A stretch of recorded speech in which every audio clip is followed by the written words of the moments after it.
Vamos lá.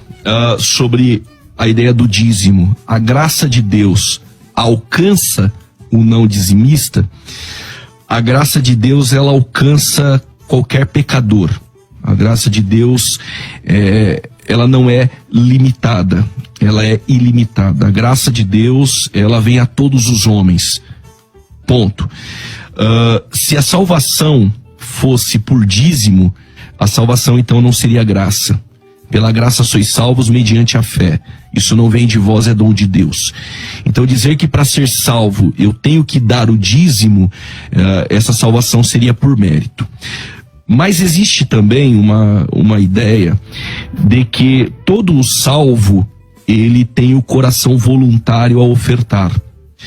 E no Novo Testamento nós não encontramos a palavra dízimo, ainda que alguns vão dizer que em Mateus 23, o contexto ali ainda é judaico. O Novo Testamento ele começa no brado, está consumado. Ali começa o Novo Testamento.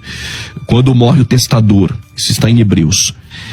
E eu percebo que não há a palavra dízimo nas páginas do Novo Testamento. Após Pentecostes, por exemplo, na inauguração da igreja. Mas quando nós olhamos para o texto de Coríntios capítulo 8, vai dizer que cada um, Paulo diz isso, ele ofertava ou contribuía segundo a sua renda. Parece que tinha ali um valor estipulado. O modelo de 10% do Antigo Testamento, ele é bom. E eu lembro que um aluno em sala de aula, ele me fez uma pergunta, ele disse assim, olha, eu não quero dar o dízimo porque o dízimo é da antiga aliança, e como eu sou bíblico, eu sou da nova aliança, do Novo Testamento, eu quero seguir o que está no Novo Testamento. Eu disse, pois bem, então você não precisa dar os 10%, mas aqui nas páginas do Novo Testamento, bem-aventurada a coisa é dar do que receber, e eles davam tudo o que tinham. Então percebe que a justiça nossa, ela sobressai a dos fariseus. Então o modelo do Antigo Testamento era 10%. E no Novo Testamento eles davam quase tudo que tinham. E se sobressaía sobre os 10%. Então eu percebo que não houve necessidade de trabalhar a ideia de 10%, porque a igreja dava muito mais do que isso. Hoje a igreja adotando 10% para a igreja, conta de água, de luz, aluguel, eu acho isso muito bom. O que eu não admito é dizer para a pessoa que ela precisa dar o dízimo para ser salva, quando a salvação é pela graça mediante a fé. Mas todo o salvo, ele tem prazer em ofertar.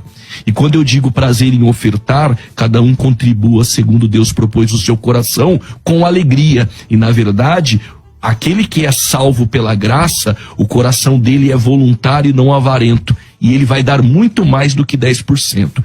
Acredito que quando a igreja adota o modelo de 10%, é um bom modelo. É um modelo bíblico do Antigo Testamento. E eu acredito que é o mínimo que o coração de um salvo pode querer ofertar e contribuir para a congregação a qual ele congrega.